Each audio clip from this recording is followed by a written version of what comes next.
Selamat datang di Literasi untuk Indonesia. Belajar bersama, cerdaskan bangsa.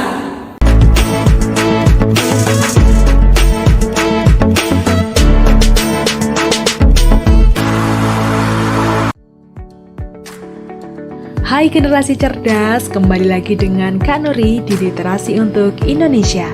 Hari ini kita akan belajar mengenai pidato, tentunya tetap di mata pelajaran Bahasa Indonesia kelas 8 Kurikulum Merdeka. Sebenarnya apa sih pidato itu? Pidato adalah bentuk komunikasi lisan yang disampaikan seseorang kepada khalayak tertentu dengan tujuan menyampaikan informasi, ide, pandangan, atau argumentasi. Pidato biasanya disampaikan pada acara penting seperti acara kelulusan sekolah, peresmian gedung, atau peringatan Hari Kemerdekaan. Generasi cerdas, ketika kita belajar mengenai pidato, ternyata penting untuk mengetahui macam-macam salam pembuka. Ketika berpidato, kita diperbolehkan hanya menggunakan satu salam pembuka atau menggunakan 5 salam pembuka secara lengkap. Salam pembuka tersebut meliputi Assalamualaikum warahmatullahi wabarakatuh, salam untuk Muslim, salam sejahtera, salam untuk pendengar yang beragama Kristen dan Katolik, Om Swastiastu, salam untuk pendengar yang beragama Hindu, Namo Buddhaya, salam untuk pendengar yang beragama Buddha, salam kebajikan, salam untuk pendengar yang beragama Konghucu.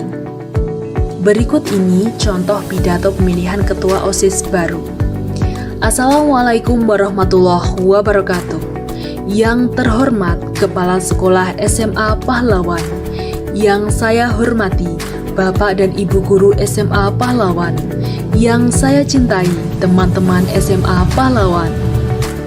Marilah kita ucapkan rasa syukur kepada Tuhan Yang Maha Esa karena telah memberi kesempatan untuk menghadiri acara pelantikan Ketua OSIS SMA Pahlawan periode 2022-2023. Di acara ini, izinkan saya menyampaikan terima kasih atas kepercayaan rekan-rekan yang telah memilih saya sebagai Ketua OSIS di periode sebelumnya. Terima kasih pula kepada Bapak Ibu Guru yang telah memberikan bimbingan sehingga saya dapat melaksanakan tugas bagaimana mestinya. Saya berharap Ketua OSIS yang nantinya terpilih dapat mewujudkan visi dan misi dengan baik. Saya berdoa semoga kepengurusan OSIS periode ini dapat membawa kemajuan sekolah, baik di bidang akademik maupun non-akademik. Demikian pidato ini saya sampaikan. Wassalamualaikum warahmatullahi wabarakatuh. Nah, bagaimana generasi cerdas? Sekarang sudah memiliki gambaran ya mengenai contoh pidato? Ternyata pidato yang saya baca tadi memiliki struktur yang lengkap. Struktur teks pidato meliputi pembuka, isi, dan penutup. Pembuka berisi salam dan penghormatan kepada hadirin. Isi memuat informasi, tujuan, ataupun pesan yang hendak disampaikan pembicara kepada pendengar. Kemudian, di bagian akhir, pidato ditutup dengan salam. Hal-hal yang perlu diperhatikan dalam pidato. Hal-hal yang perlu diperhatikan ada 3. Pertama, intonasi. Intonasi adalah ketepatan irama dalam menuturkan kalimat pidato. Gestur. Gestur adalah gerakan anggota tubuh yang mendukung isi pidato. Pendengar atau khalayak. Khalayak adalah orang-orang yang mendengarkan pidato. Khalayak menjadi salah satu hal penting dalam pidato karena seseorang perlu mengetahui latar belakang pendengar sebelum menyampaikan informasi. Di dalam pidato ada fakta, data, dan kata-kata ilmiah sebagai elemen yang menyusun. Fakta. Fakta adalah keadaan atau kondisi yang dapat dipertanggungjawabkan kebenarannya. Contoh, berdasarkan penelitian Badan Pusat Statistik BPS tahun 2023, Indonesia mengalami peningkatan rata ekspor di tahun 2022. Data. Data adalah kumpulan fakta, angka, atau informasi yang dikumpulkan melalui proses ilmiah. Contoh, riset Badan Pusat Statistik BPS tahun 2023 menunjukkan peningkatan rata ekspor sebanyak 26% per bulan pada tahun 2022 dibanding tahun sebelumnya. Selanjutnya, kata-kata ilmiah. Kata-kata ilmiah mengacu pada sebuah definisi di dalam ranah ilmu tertentu. Contohnya, kata ekosistem pada ranah biologi dengan definisi sebagai berikut. Kaidah kebahasaan dalam pidato. Kaidah kebahasaan dalam pidato meliputi kalimat persuasif, ungkapan peduli, dan simpati. Kalimat persuasif. Kalimat persuasif adalah kalimat yang bersifat membujuk agar pihak yang dibujuk merasa yakin.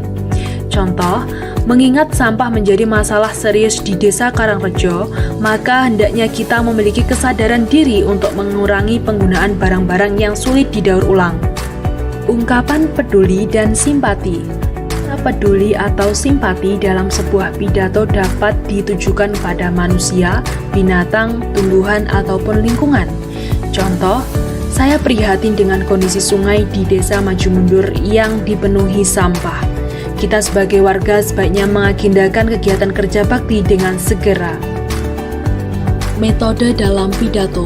Metode dalam pidato ada 4, yaitu impromptu, manuskrip, memoriter, dan extempore. Impromptu, pidato yang dilakukan secara spontan dan tiba-tiba. Manuskrip, pidato yang dilakukan dengan menggunakan naskah. Memoriter, pidato yang disampaikan dengan cara menghafal kata per kata dan kalimat per kalimat. Extempore, pidato yang disampaikan dengan menyiapkan garis-garis besar topik yang akan disampaikan. Selanjutnya, langkah-langkah menulis pidato. Langkah menulis pidato meliputi memilih topik, membuat kerangka, mengumpulkan informasi terkait topik dan latar belakang pendengar, menentukan durasi pidato, dan yang terakhir menulis pidato. Berdasarkan penjelasan yang telah Kak Nuri sampaikan, dapat disimpulkan bahwa pidato adalah sebuah bentuk komunikasi lisan yang disampaikan seseorang kepada khalayak tertentu dengan tujuan menyampaikan informasi, ide, pandangan, atau argumentasi. Pidato biasanya disampaikan pada acara penting seperti kelulusan sekolah, peresmian gedung, atau peringatan Hari Kemerdekaan. Struktur pidato ada 3, yaitu pembuka, isi, dan penutup. Kaidah kebahasaan dalam pidato meliputi kalimat persuasif, ungkapan peduli, dan simpati. Metode dalam berpidato ada impromptu, manuskrip, memoriter, dan extempore. Itu tadi materi mengenai pidato. Terima kasih, semoga bermanfaat.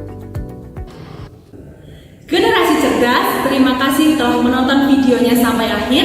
Jangan lupa like, komen, dan subscribe. Wassalamualaikum